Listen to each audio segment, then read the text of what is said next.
Welcome back my friend to my YouTube channel Adhira study. हम लोगों ने ग्रेविटेशन के 1 to 7 पार्ट बनाए और उसमें ग्रेविटेशन चैप्टर के सारे कॉन्सेप्ट को इंक्लूड किया। ठीक, नेक्स्ट हमारा टारगेट है ग्रेविटेशन चैप्टर के एनसीईआरटी बेस्ड क्वेश्चन को सॉल्व करना। तो आज हमारे सामने एनसीईआरटी बेस्ड से एनसीईआरटी बुक से सबसे पहला न्यूमेरिकल हमारे सामने है, इसको सॉल्व करते हैं। आइए, तो हमको दे रखा है how does the force of gravitation between two object change when the distance between them is reduced to half. कहता है कि अगर दो ऑब्जेक्ट हमारे पास है और दोनों के बीच ग्रेविटेशनल फोर्स लग रहा है तो ग्रेविटेशनल फोर्स की value capital G capital M small m upon R square होती है। मान लिया इस ऑब्जेक्ट का मास है कैपिटल एम और इस ऑब्जेक्ट का मास है स्मॉल एम और दोनों ऑब्जेक्ट के बीच का डिस्टेंस है कैपिटल आर। ठीक है, कह रहा है अगर दोनों ऑब्जेक्ट के बीच के डिस्टेंस को आधा कर दिया जाए तो हमारा ग्रेविटेशनल फोर्स कितना टाइम्स हो जाएगा। तो कह रहा है जो नया वाला आर है वो r/2 करना है हमको। तो कह रहा बताइए ग्रेविटेशनल फोर्स की जो वैल्यू होगी वो कितनी होगी।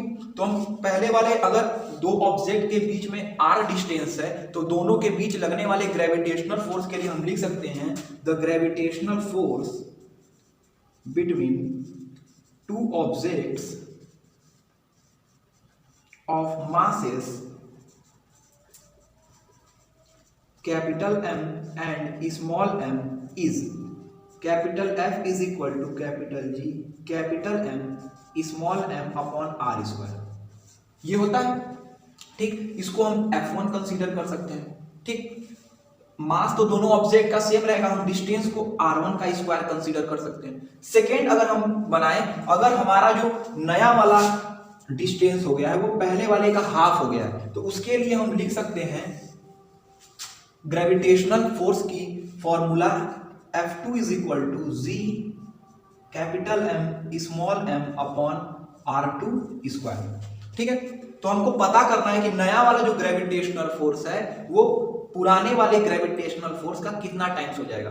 तो हम लिख सकते हैं divide equation 2 by equation 1। Equation 2 को इक्वेशन 1 से डिवाइड करने पर तो लिख देंगे डिवाइड इक्वेशन 2 बाई 1। तो हम लिख सकते हैं F2 upon F1 is equal to G capital M small m upon R2 का square upon G capital M small m upon R1 का स्क्वायर। हम यहाँ ध्यान से देखें तो G से G इलिमिनेट हो जाएगा, कैपिटल M से कैपिटल M इलिमिनेट हो जाएगा, स्मॉल m से स्मॉल m इलिमिनेट हो जाएगा और ये डिनोमिनेटर में तो ऊपर न्यूमिनेटर में चला जाएगा और ये न्यूमिनेटर के डिनोमिनेटर में तो फाइनली डेनोमिनेटर में आ जाएगा। तो हमको मिल जाएगी R1 square upon R2 square. तो यहां से हमको मिल गया F2 upon F1 is equal to R1 square upon R2 square. अब यहां ध्यान दीजिए R1 की जगह तो R1 है, R2 क्या है R1 का आधा, तो हम यहां लिख सकते हैं R1/2 का होल स्क्वायर। ठीक है, होल स्क्वायर करेंगे तो 2 2 जा 4 हो जाएगा और जो चीज डिनोमिनेटर के डिनोमिनेटर में होती है वो न्यूमिनेटर में उसका इनटू हो जाता है। तो हम इसको लिख सकते हैं 4R1 square upon R1 square. R1 square से R1 स्क्वायर एलिमिनेट हो गया और हमको फाइनली देखने क्या मिल गया, हमको देखने मिल गया F2 upon F1 is equal to 4 implies F2 is equal to 4 times of F1। हमारा मेन आंसर का मोटो यही है। तो कह सकते हैं अगर दो ऑब्जेक्ट के बीच के डिस्टेंस को आधा कर देंगे, रिड्यूस करके हाफ कर देंगे तो लगने वाला ग्रेविटेशनल फोर्स 4 टाइम्स हो जाएगा इन कंपैरिजन टू पहले वाले ग्रेविटेशनल फोर्स के। ठीक है, आई होप आपको पहला न्यूमेरिकल समझ में आया होगा। अब आइए दूसरे न्यूमेरिकल पर बात करते हैं। ठीक है, ठीक है, तो हमारा सेकेंड न्यूमेरिकल है gravitational force acts on all objects in proportional to their masses. कह रहा है ग्रेविटेशनल फोर्स जो दो ऑब्जेक्ट के बीच लगता है उनके मासेस के प्रोडक्ट के प्रोपोर्शनल होता है। तो कह रहा है why then a heavy object does not fall faster than light object. कहता है तब बताइए कि भारी ऑब्जेक्ट लाइटर ऑब्जेक्ट से तेज क्यों नहीं फॉल करता या क्यों नहीं अट्रैक्ट होता है? इसका मेन रीजन होता है हैवी ऑब्जेक्ट का ग्रेविटेशनल एक्सीलरेशन। न्यूमेरिकल तो सही बोल रहा है कि दो ऑब्जेक्ट के बीच लगने वाला gravitational force capital G capital M small m upon r square होता है। जहां हम मान लेंगे कैपिटल M जो हमारा है वो हैवी ऑब्जेक्ट है और स्मॉल m जो हमारा है वो लाइटर ऑब्जेक्ट है।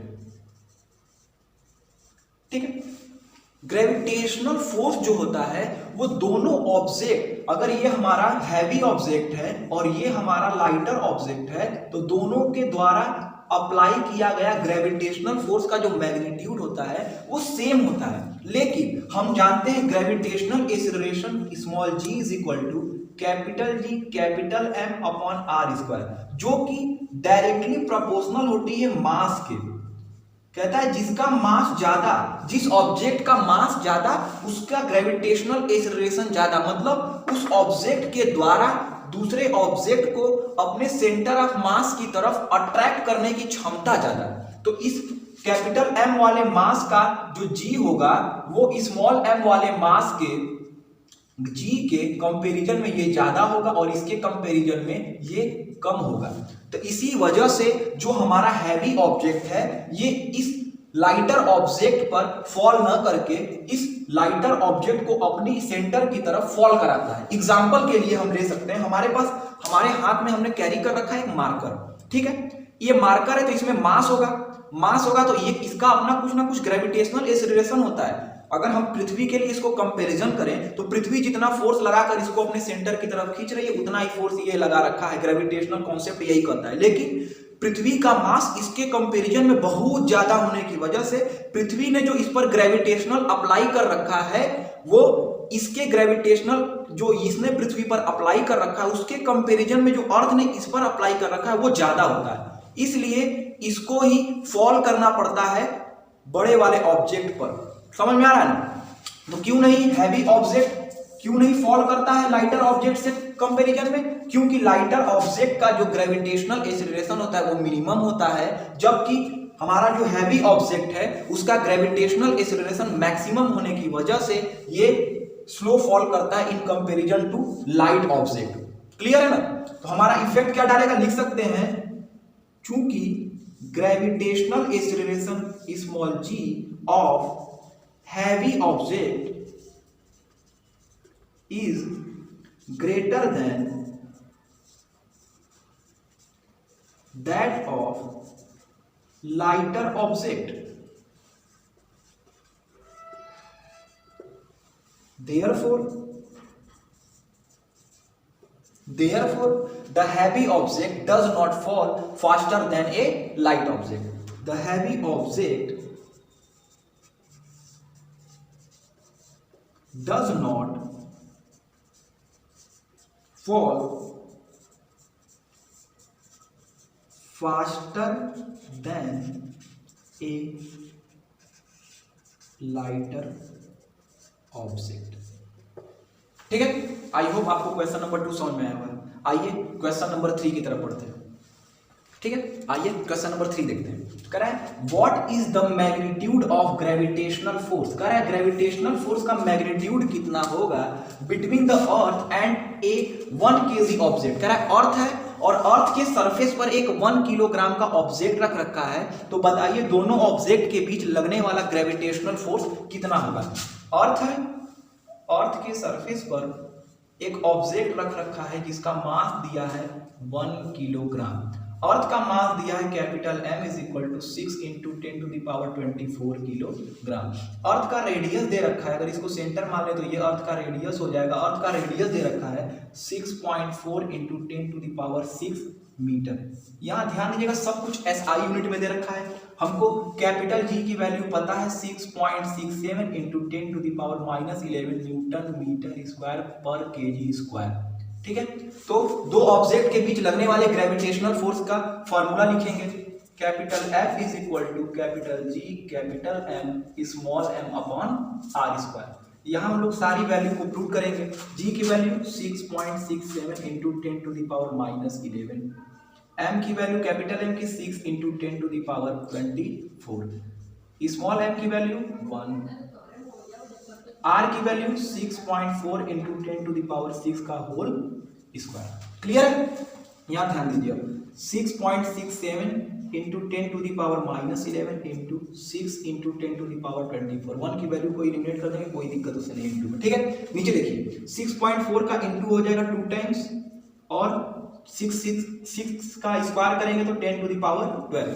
यहाँ एक बात ध्यान दीजिए, जब 10 टू द पावर 12 को ऊपर ले जाएंगे तो माइनस में बदल जाएगा इसका पावर जो, तो हम इसको लिख सकते हैं 6.67 into 6 upon 6.4 into 6.4 into 10 to the power -11 into 10 to the power -12 और 10 टू द पावर 24। इतना तो हम लोग को क्लियर है ना। इसको फिर क्या लिख सकते हैं, यहां देखिए 2 डिजिट के बाद पॉइंट है, यहां 1 डिजिट के बाद पॉइंट और 1 डिजिट के बाद पॉइंट, तो दोनों पॉइंट ऊपर और नीचे एलिमिनेट हो जाएगा और हमको मिलेगा 667 इंटू 6 अपॉन 64 इंटू 64। ठीक है, इंटू 10 टू द पावर 12 में 11, 12 में 11 जोड़ेंगे तो आएगा 23 और 23 में से 24 में से 23 गया तो प्लस का 1 पावर में हमारे बच जाएगा। ठीक है ना। तो अब देखिए यहां ध्यान दीजिए, तो इसको काटिए, 2 3 जा 6, 2 3 जा 6, 2 2 जा 4। न्यूमरेटर को न्यूमरेटर में इंटू करके यहां लिख देंगे, डिनोमिनेटर को डिनोमिनेटर में, तो 3 7 जा 21, एक जीरो लगा रखे तो इसको उतार दिया, 3 7 जा 21 के 1 कैरी आया 2, 3 6 जा 18 टू 20 के 0 कैरी आया 2, 3 6 जा 18 टू 20, नीचे इंटू करेंगे 32 इंटू 64 तो हमारा आएगा 2048। जब हमको कट करेंगे इसको तो हमारा आंसर आ जाएगा 9.77 न्यूटन। 5 से बड़ी संख्या है तो इसको एक कैरी कर सकती है, तो हमारा आंसर अप्रोक्सीमेट आ जाएगा 9.8 न्यूटन। मतलब जो अर्थ है वो अपने ग्रेविटेशनल एक्सीलरेशन के बराबर फोर्स लगाकर इस 1 किलोग्राम ऑब्जेक्ट को अपने सेंटर की तरफ खींच रही है। यहाँ एक बात ध्यान दीजिएगा, अपने ग्रेविटेशनल एक्सीलरेशन के बराबर ही फोर्स इस 1 किलोग्राम ऑब्जेक्ट पर अर्थ अप्लाई कर रहा है। ठीक है, आई होप आपको क्वेश्चन नंबर 3 समझ में आया होगा। आइए क्वेश्चन नंबर 4 को डील करते हैं। आइए क्वेश्चन नंबर 4 को देखते हैं। कह रहा है the earth and the moon are attracted to each other by gravitational force. कह रहा है अर्थ है और मून है, दोनों एक दूसरे पर ग्रेविटेशनल फोर्स अप्लाई करके दोनों को अट्रैक्ट कर रहे हैं। ठीक है, कह रहा है does the earth attract the moon with a force that is greater or smaller or same as the force with which the moon attracts the earth. कह रहा है तो बताइए कि जो अर्थ है वो मून को ज्यादा ग्रेविटेशनल फोर्स से खींच रहा है इन कंपैरिजन टू मून, या कम ग्रेविटेशनल फोर्स से अट्रैक्ट कर रहा है इन कंपैरिजन टू मून, या सेम ग्रेविटेशनल फोर्स अप्लाई कर रहा है मून पर जितना मून अर्थ पर लगाया है। हमने भी यूनिवर्सल लॉ ऑफ ग्रेविटेशन में यही तो सीखा है कि अगर इस यूनिवर्स के कोई 2 ऑब्जेक्ट कंपैरिजन कर लिए या हम लोग कंसीडर कर लें, तो अगर एक ऑब्जेक्ट दूसरे ऑब्जेक्ट पर Gm small m by R square gravitational force apply करता है तो ये ऑब्जेक्ट भी पहले वाले ऑब्जेक्ट पर सेम ग्रेविटेशनल फोर्स अप्लाई करेगा, यानी दोनों का जो मैग्नीट्यूड होगा वो सेम होगा। वो यही पूछ रहा है कि मैग्नीट्यूड ज्यादा होगा, कम होगा या सेम होगा, तो हमारा आंसर क्या हो जाएगा, सेम होगा। ऐसा क्यों होता है, तो पहले हम ग्रेविटेशनल फोर्स का फार्मूला लिख देते हैं, capital G capital M small m by R square. हम यहां मान लेते हैं कैपिटल M जो है मास हमारा है अर्थ का, स्मॉल m जो है मास हमारा है मून का। यहां ध्यान दीजिए जो ग्रेविटेशनल फोर्स होता है ना वो दोनों के प्रोडक्ट के प्रोपोर्शनल होता है, डायरेक्टली किसी एक के नहीं होता। तो दोनों का जो प्रोडक्ट लेंगे हमेशा वो तो कांस्टेंट आएगा।